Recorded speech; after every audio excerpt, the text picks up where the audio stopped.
Hello, Robin. Welcome to the Hidden Why podcast. Great to have you here today. It is wonderful to be here, Lee. Thank you for having me on your show. Do you prefer Robin, Dr. Hills, Dr. Robin Hills? I'm rather embarrassed about this, Lee, because I've only just received my honorary doctorate. Now, when most people study to become a doctor, they've got 4 years or more to get used to the idea that that's what Mm, they're working towards. But when I was awarded an honorary doctorate, it came completely out of the blue. I was nominated by an Indian company and awarded the doctorate through a Mexican university. And I'm very, very okay. humbled to have been given the honorary doctorate. But I've still got to get used to this idea of being called doctor. And I can only really use the title in professional circles. And I do then stress that it is an honorary doctorate Right. rather than a PhD or an MD, because I've been awarded it for my lifetime's work in the field of emotional intelligence. Yeah. Well, it's a great achievement, mate. Well, thank you. But like I say, I'm still trying to get used to it Getting used to it. So trying to wear the badge with pride. you say you're a business psychologist. Yes, I'm an emotional intelligence coach, trainer, and Yeah. facilitator. But a lot of that is based around business psychology, and I'm a member of the Association for Business Psychology here in the United Kingdom and the British Psychological Society. Um, Mm. I I would have said to you 6 months ago, I don't have a piece of paper with the word psychologist on it, but that's all changed with the honorary doctorate. I'm Yeah. now a doctor of advanced psychological studies. So yes, I'm a business psychologist. Excellent. What does it mean, business psychologist? Does that mean you work with businesses and people in business? It's both. Yes, I work to bring about psychological change in people. I work to improve their performance, the quality of the relationships, the decisions that they make within the workplace, and look at things like personality traits, behavioral traits, and look at emotional intelligence traits to see what it is that makes people good at what they do. And Mm. let's see what we can do to improve upon that.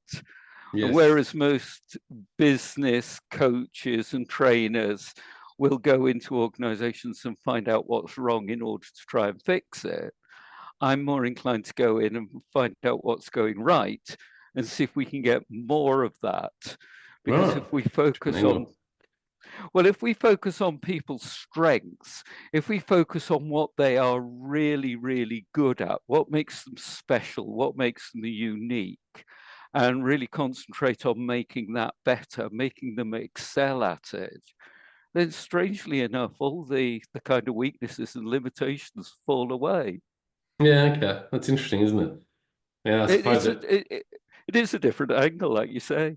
Yeah, it's you think about your personal life um and schooling as well, always focusing on where your weaknesses were rather than where your strengths were. And I think it's probably better to focus on your strengths because maybe your weaknesses will always be weaknesses. And with your strengths, you could excel in other areas more greatly. Yes, yeah. For example, I'll go into organizations and people are not particularly technically minded, but they're very good at building up relationships with teams. They're very good at empathizing. If anybody's got Mm. a problem, they then become the person to go to. They're the shoulder to cry on. They have got very, very good listening skills. And when I point this out to them, that they kind of look at me strangely and say, well, surely everybody does that. Well, no, everybody doesn't do that. And what I've got to do is to encourage people with these skills to recognize that they are something really special and get them to work hard on it. Yeah, that's important. You're in the field of emotional intelligence, and I know I just had another guest on the podcast that you recognize or know. Um, in regards to emotional intelligence, what is your strength in that particular field? Well, the work that I do, and indeed where I got my doctorate from, is by delivering emotional intelligence online. And it's Yeah, okay. something I've been working at for the last 8 to 10 years. And it's delivering emotional intelligence through online learning. So people will come along and they will take one of my courses. And the courses are video based, but you can't develop emotional intelligence just by watching a few videos. You can get a better understanding of emotional intelligence, but you've got to go away and practice it. So there are practical activities and quizzes integrated within the course that will encourage people to go back into the workplace, try out new things, see what works, see what doesn't work, make mistakes and learn from mistakes in order that people can then say, right, well, that didn't work. Why didn't it work? Let's see if I can do it better next time. Yeah. The when you say like delivering online, is that like online skills directly with you, or is it like a course or a program that you run? It it's an interesting question, Lee, and a lot of people had to come to terms with different ways of delivering training online during the pandemic. Mm, And a lot of people thought, well, what I need to do is to transfer my skills into delivering face-to-face training through media such as what we're using at the moment, Zoom and Teams and Cisco WebEx and various other platforms where people yeah. can look at each other while they're training. No, I don't do that. I didn't do that prior to the pandemic, and I don't do it now post-pandemic. What I was doing is creating very, very short videos of between 3 to 5 minutes on average, which deliver a nugget of learning around an aspect of emotional intelligence. And Okay. these are built up through little movie clips and animated PowerPoint and GIFs, just to illustrate certain aspects of psychology and emotional intelligence so that people say, yeah, I recognize that, or yeah, I've learned something from that. So is that through your website there? ei4change.com? Yes, that's right. EI for change, emotional intelligence for change. And we work at the personal level, the team level, and the organizational level to bring about effective change. Yeah, great. So that's EI for change, number 4 change.com. I'll stick the link in the show notes. The so when you say snippets of emotional intelligence, like I feel like this topic of emotional intelligence may be difficult for a lot of people to grasp. Would that be fair? Yes, it is very fairly. So if it's a hard thing to understand, how do then we deliver that information without, having the discussions like I'm having with you, or with Josh Friedman recently, where I can learn a lot about emotional intelligence by having that conversation. How do you tailor it so you can really give that learning and really help people enhance their emotional intelligence? Well, I've got to defer back to Joshua Friedman, who I've known for well over a decade, and Yeah. I've presented at a number of his conferences in South Africa, India, and the Middle East. And I've got to know him well over the years. Yeah. He gave me a definition of emotional intelligence which works. And if I can refer back to what Josh gave me as his definition of emotional intelligence, and I can provide that for your listeners. If that is the basis of our understanding of emotional intelligence, then it becomes a lot easier to work with. And emotional intelligence is the way in which you work with your feelings, how you combine your thinking with your feelings in order to make good, authentic decisions and to build up quality relationships with the intent of taking action. Okay. Can you say that again? Yeah, sure. So It's being smart with your feelings. It's the yeah. way in which you combine Mm, your thinking with your feelings in order to make authentic decisions Okay. and build up quality relationships with the intent of doing something with it, with the intent of action. So if we focus in on the components of combining thinking with feelings, it's understanding emotions and not fearing emotions. A lot of people have a very, very simplistic view of emotions. There are intense emotions, anger, fear, happiness. That's the one that come to mind, yeah. Yeah, these are the ones that people normally think of, but it depends upon what academic paper you read. There's anything between 3,000 and 27,000 different emotions. Yes. So you're sitting there experiencing an emotion at the moment. I'm sitting here experiencing an emotion at the moment, or a blend of emotions at the moment. And I'm not in a position, even with my knowledge and experience, to be able to tease them out and say, oh, it's a little bit of this and a little bit of that and a little bit of the other. All I can do at the moment is say, right, well, I'm feeling a degree of anxiety and a degree of nervousness because I'm on a podcast interview with Lee, and I hope it goes well, which is great. That might not feel like a pleasant set of emotions to be feeling, but I need those sort of emotions to put me physiologically and psychologically in the right place to have a good quality conversation with you. Yeah. And then I'm actually feeling a lot more pleasant than when I first started the podcast interview, because we've developed a degree of rapport here, Lee, and I've got an understanding of how to interact with you. And by the same token, you've got an understanding of how to interact with me. When you're saying the thinking and the feeling, what is the relationship there with the emotion? Well, the emotion is our reaction to our environment. So it's the situation that we find ourselves in, and our brain is operating in a way that is putting our body physiologically into the right place in order to deal with that situation. And psychologically, it's preparing us either to fight or flight, or some kind of combination of action, but to take appropriate action.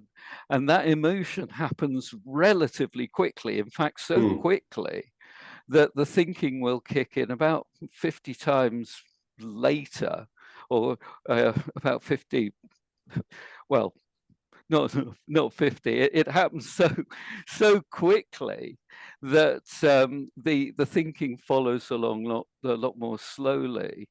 And so we tend to react to the emotion rather than actually cognitively saying, am I choosing the right reaction to the emotion that I am feeling at the moment? Now, all of that sounds very, very slow. And of course, it's not as slow as that, but we can tune ourselves. No, it goes very quickly, and that's often the problem, isn't it? Yeah, that is often the problem. So it's actually helping people to take stock, to stop metaphorically, and to choose the right reaction, and to think, is this the most appropriate reaction in this set of circumstances? So again, to strip it down to very, very simplistic, basic, a very, very simplistic, basic level, it's helping people to understand their hot buttons, their emotional triggers. What is it that makes them angry? What is it that offends them? What is it that they don't like? What is it that they wish people would stop doing? And if we can help them to identify that, then when it starts to occur, they can recognize within themselves, I'm feeling an intensity of emotion. It's quite an unpleasant emotion. I need to react in a more appropriate way, and I've got choices. So let me choose what is going to be most beneficial to me in order that I can make the best quality decision here. Yeah. And to build up the relationships that I am engaging when I'm engaging with other people. Helping people see or feel their emotions then is part of your process, I would assume. How do people become good at that? Practice. Yeah, And like anything. look, am I emotionally intelligent? It's an interesting question, because if I answer yes, it's rather self-centered and suggests that there's no Well, room maybe. for improvement. But if I answer no, what on earth am I doing in the field of emotional intelligence? What I've got to do is to recognize that there are going to be certain situations that I go into that I feel comfortable, I feel I've got the right skill sets, the right experience, the right knowledge. I can draw on my memories, I can draw on my values, I can engage with people, and I can make good decisions. And then I've got to recognize that there are going to be certain times when I go into a certain situation and get it all wrong. And I'm human like you are. Mm. So I'm not going to get it right all the time. But if I get it right more times than I get it wrong, then I'm being more emotionally intelligent. Yeah, well, that's right. And that's where you could say, well, I'm more emotionally intelligent because day to day, I am better at dealing with the emotions. And therefore, if you're better at dealing with emotions, your actions are better, your decisions are better, your life will be better, right? Rather than Yes, letting your and you're emotions run your life, or letting your emotions. Yeah, I mean, I do recognize this in some people now, and I would say that I'm emotionally intelligent. And whilst, like you, I'm not in the even practice of it. I think I have a high level just from my learning in this field, from yes, interviewing yes, people like you, and that has helped me develop this ability to better manage my emotions. But beside that, I also do meditation and journaling and things there that I think have developed this level of self-awareness that brings pause to moments where I do feel emotions that could derail me pretty quickly. and these are exactly the principles that I am teaching when I'm teaching emotional intelligence online. How do you recognize emotions and emotional states? Journaling, it's a brilliant tool. Mm. Meditation, it's a brilliant tool. Mindfulness, it's a brilliant concept. Put it into practice. How do you build up levels of self-awareness in people? And this is where, again, the psychology comes into it, because I've got a kit bag worth of scientifically validated and robust tools. Yeah. I can help people to gain better understanding of who they are, what their strengths are, what their limitations, excuse me, what their limitations are to a certain extent, but really what it is that drives them forward and what it is that they can work on to Mm. improve their performance, to do everything that you've suggested around building up self-awareness, which helps to reduce stress and improve overall well-being. So when we talk, let's go in there because I'm just looking at a concept that I've created some time ago, the Ultimate Life Map, and I look at this awareness, and we just talked about mindfulness and meditation and journaling, and I don't think we need to delve into that because I think there's a lot of information out there for those, and there's a lot of science now that suggests those things are proven to help people develop self-awareness. But you sort of talked about helping people understand themselves through, what are their strengths and values and things like that. Is that sort of the other areas that you help people identify and grow their self-awareness? Yes, and as I say, I've got a bag of tools to A help bag me of to do tools? that. Yeah, I go into a lot of corporate environments, and Yeah. they can get a bit sniffy about emotional intelligence. So it's all woolly, and it's all being nice, and it's all being kind, and um, it's all dealing with emotions. We don't do emotions here. We'll leave it, that sort of thing, to Barry Manilow and all that sort of nonsense. Yeah. So what I've got to do is to sit down with them and talk to them in hard-nosed facts and figures and data, and say, right, let's do an assessment of your people and let's see where the real key strengths lie. And the tools that I've got, I use Myers-Briggs type indicators, step 1 and step 2. I use DISC. I use NEO, which is one of the big 5 psychological tools. And Okay. I use an emotional intelligence inventory. And these are very, very big, powerful tools, which really in black and white will tell you exactly what you're good at and it will tell you in no uncertain terms that this is what you're not good at. Okay. So what we do by coaching and supporting people through this process is helping them to identify what helps with their performance and what limits their performance, so that Mm. we can then put in place some programs of activities that they can do to work better with the people that they find themselves working with. Okay. The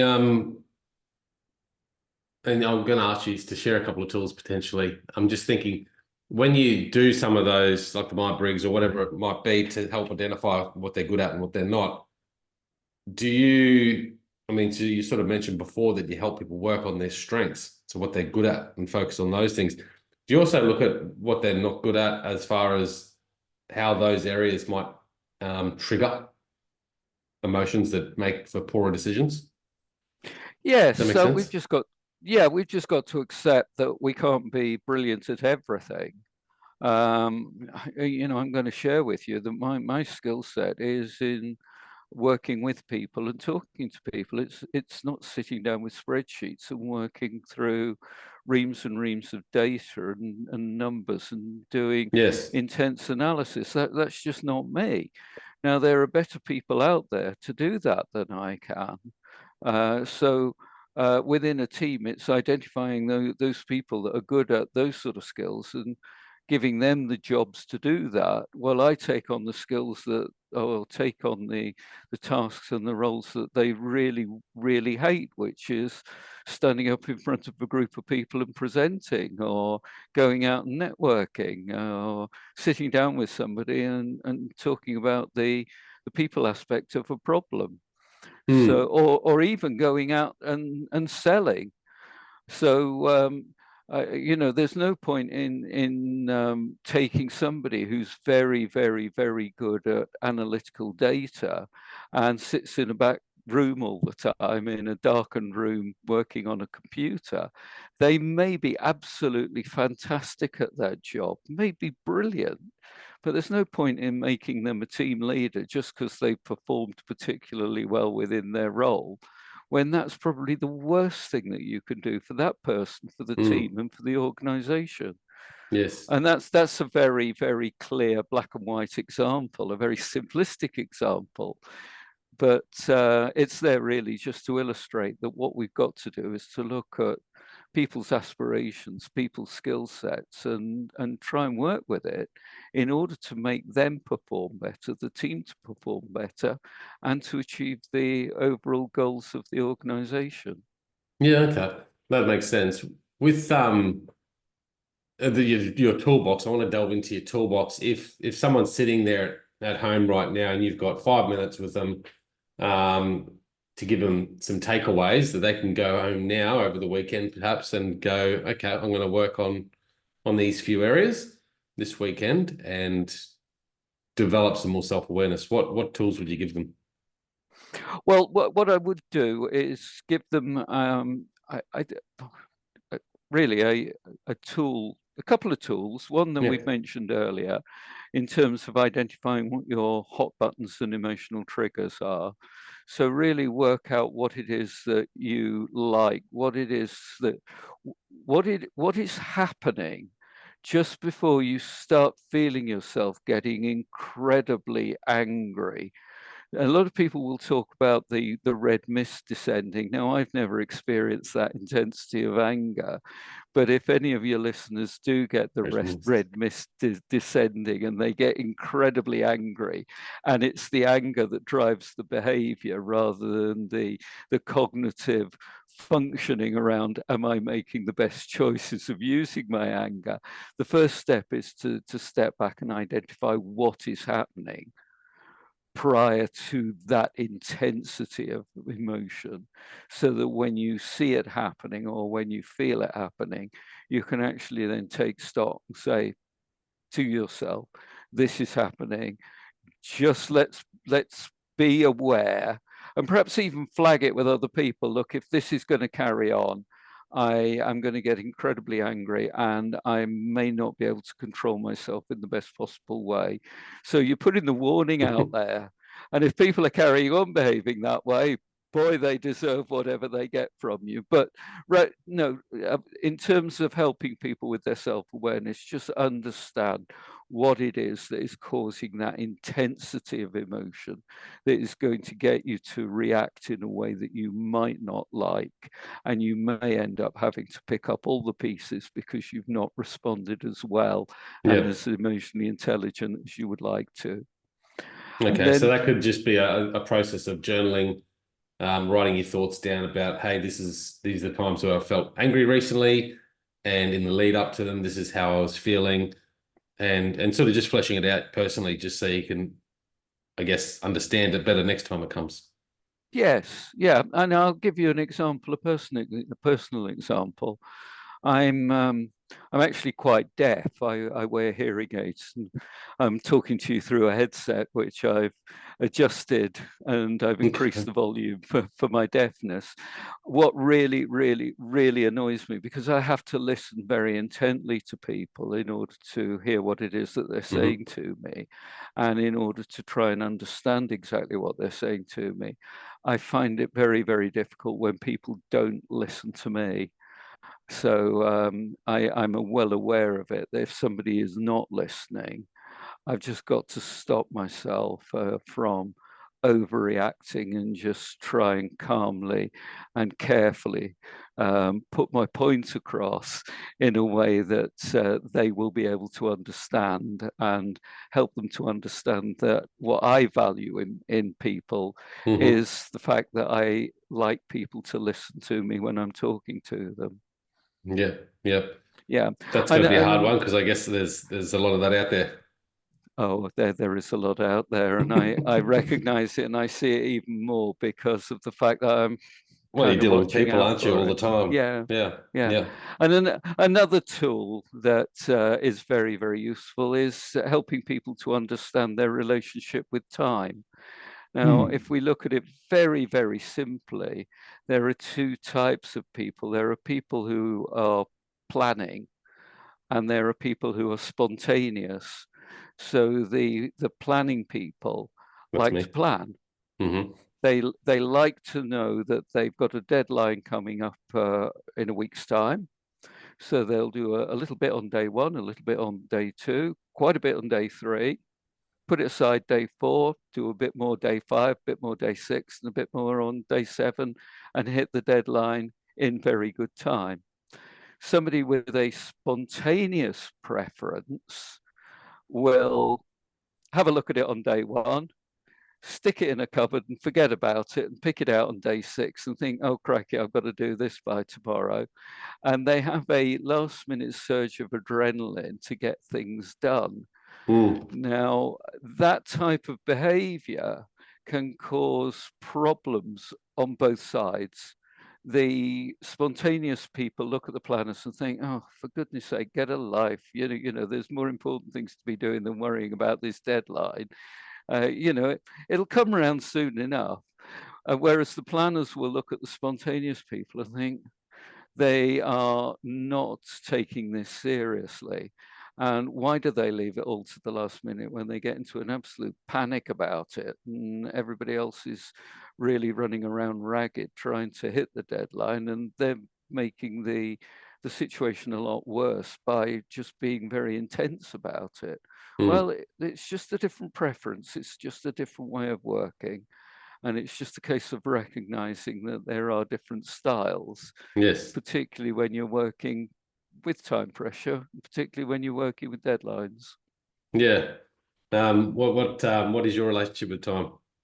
Oh, I'm somebody who's a lot more spontaneous, but I've learned over the years to be more of a planner, so that I can actually then do everything that needs to be done, keep the planners happy, and then I can play.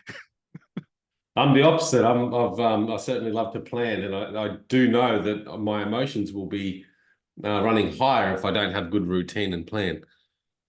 So you get to learn that, don't you? But it is important to then find the balance and have to be a bit more spontaneous. So yes, you can have a bit more joy in life too. Well, this is it. I mean, I look at my wife, my dearly beloved, who I've been married to for 40 years. Yeah. When we are going to get a train, if I'm on my own, I'll get there 5 minutes beforehand, and I'll be standing on the platform or running onto the platform as the train is coming into the station. As far as my wife's concerned, she's got to be there at least an hour beforehand, sitting there waiting for the train for a whole hour. And you know, there's a complete difference in the Oh way in yeah. which we operate around getting trains, getting planes, getting boats, and all that sort of thing. But I've learned over the years, and this is where the spontaneity really helps me. I learned over the years that, quite honestly, if that's the way she wants to be, let her be that way. So I put Parker on the platform. I'll go off to the coffee shop. I'll have a look at all the other shops on the station. I'm on the station. I'm there in good time, but I'm not sitting there twiddling my thumbs waiting for the train to roll into the station. Yes. So we just learned to tolerate each other over the years. Well, really quite important because I mean, two ideas that you've given people to walk away with today is, you know, looking at your what triggers you and what are your hot buttons, but what sort of, you know, type of person you are as well. So, because I think the things that often trigger us are the things that upset us in other people that Yeah. we that they're not following that we value. So a better understanding of that is important, and understanding that, hey, you know, not everyone's going to be like you, and everyone's going to be different, and you've got to accept people for their differences. Yeah, this is it. And without going into a lot more detail, there are other aspects, as you say, of this is what I value, this is how I go about my work, this is what I do. And Hmm. other people will do it in a different way. It's a preference. We can do it any way we like, but our preference is to do it one way, somebody else's preference is to do it another way. And some very, very simplistic examples to illustrate this. What hand do you write with, Lee? Am I right? Yeah, I write with my right hand as well. So we've got an affinity towards each other around writing. But there are people who write with their left hand, and that's their preference. Hmm. And then there are some people who are very skilled at writing with both hands. They're ambidextrous. So Hmm. with all these preferences, you're either metaphorically right-handed or left-handed, but you can be either, and you can be in the middle. What do you see? Because that just raised a question there that had me thinking last night as well. But there's a lot of in the world right now. I don't want to screw this up and say the wrong thing, but I feel that in the world right now, there's a lot of group forming, right? There's people that are for one thing very strongly, and people are totally against it on the other side. And as far as emotional intelligence goes, that shows me that people are becoming worse at showing understanding for everyone's preferences, rather than just accepting people for as they are or things as they are. We're becoming very divided in that sense. And emotional intelligence, I believe, has a big part to play in that. Yes, absolutely. And if I take you back to your conversation with Joshua Friedman a couple of months ago, he talks about us being in an emotional recession. And I think he's absolutely right. We're getting worse at emotional intelligence rather than better. Mm, And I think what we can do as individuals is we can't change this group mentality, this kind of tribal mentality, because that's happening at the macro level. What we can do is to make the choices that we need to make at the individual level. So if I'm improving my emotional intelligence by making authentic decisions and building up authentic relationships, then hopefully there'll be a ripple effect out through everybody who's within my network and who I'm in contact with. That really is effectively all I can do, but mm. it's a major part of everything that I do. And I think, quite honestly, Lee, what I've known about you in the last half an hour or so you're doing exactly the same. And your podcast, The Hidden Why, is doing that, and it's having that effect, and it's bringing good quality messages out into the big wide world that people need to hear. Yeah, very true. And you're right, you have to lead that example, don't you? You have to be and it might seem silly to think, well, if I make changes in my life, how's that going to change the world? But if everyone did that, if everyone got in there and it's like self-improvement. This is the podcast. This is why I do this thing, because I'm all about self-improvement. I'm all about trying to constantly better myself, because I believe if I'm better, then I'll be a better person to everyone else in all the relationships that I have in my life, whether that's a big scale or small scale. It doesn't really matter, because each person that I touch, if I can change them just a little bit and make them better just a little bit, that'll have a ripple effect, and that'll be a greater thing for the world in general. It will be. And if I can leave your listeners with a thought here around emotional intelligence, and to summarize everything that we've been saying, if people can combine their thinking with their feelings to make better decisions and build up relationships in such a way that when you're engaging with somebody, you leave that person feeling better about themselves, then you're doing a really, really good job. That's good. Important message. Thank you, Robin, so much for sharing.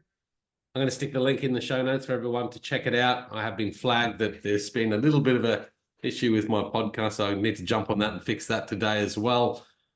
Robin, pleasure having you here.